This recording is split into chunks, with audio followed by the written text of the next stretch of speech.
may babaeng ikinadena na parang hayop. Bakit ito nagawa sa kanya ng sarili niyang pamilya?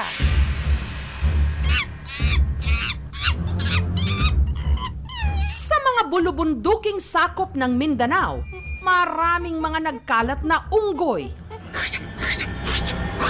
Ang iba sa kanila, bagamat iligal, hinuhuli o ikinakadena para gawing pet.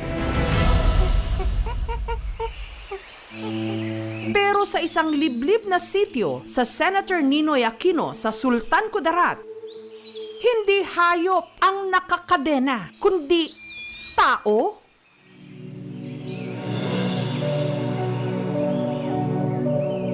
Kung tingnan natin, para talaga siyang unggoy kasi wala namang makalapit sa kanya. Ang babaeng nakakadena, hubot-hubad at pirming